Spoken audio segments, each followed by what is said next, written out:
Bonjour, c'est notre dernière capsule méditative sur le jugement et aujourd'hui nous abordons dans Romains 14 les versets 15 et suivants.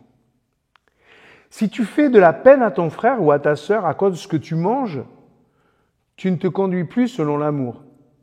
Va pas entraîner la perte de quelqu'un pour qui le Christ est mort, simplement pour une question de nourriture. Ce qui est bien pour vous ne doit pas devenir pour d'autres une occasion de critiquer. En effet, le règne de Dieu n'est pas une affaire de nourriture ou de boisson. Il consiste en la justice, la paix et la joie que donne l'Esprit Saint.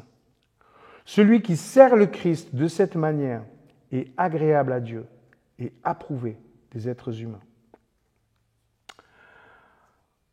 Nous ne consommons plus de viande sacrifiée aux idoles, mais aujourd'hui, on peut penser à quelqu'un qui est végétarien et quelqu'un qui consomme de la viande. Compliqué de savoir qui a raison et qui a tort. Et juste en posant la question, je t'énerve, quelle que soit d'ailleurs ta position. J'en suis conscient. Mais Paul prend le problème autrement.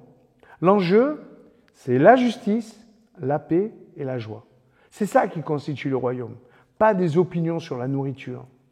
C'est des vertus que nous avons perdues en voulant imposer nos positions, notre propre justice à tout le monde. Et comme Paul, moi je veux être prêt à renoncer à avoir raison, juste pour rester en bon terme avec toi. Si tu es végétarien et que tu m'invites chez toi et que tu m'offres une galette végétale, je la trouverai excellente. Si au contraire tu aimes bien manger de la viande et que tu m'offres un bon steak, eh bien je le mangerai avec plaisir avec toi. Parce que l'objectif, c'est de passer un bon moment avec toi, de paix, de joie et de justice. L'essentiel n'est pas ce qu'on mange, mais vivre ensemble le royaume. Et rien ne doit nous priver de ça. Nous sommes justifiés par la croix. Nous sommes appelés à diffuser la paix grâce au pardon de la croix.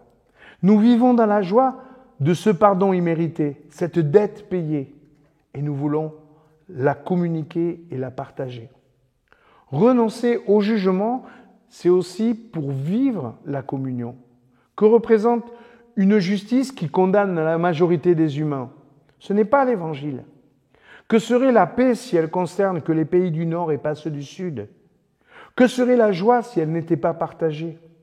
Les églises doivent comprendre le point de vue de Paul, ne plus faire du christianisme une religion privative pour une élite, mais proclamer la venue du royaume de Dieu pour tout le monde, la justice, la paix, la joie.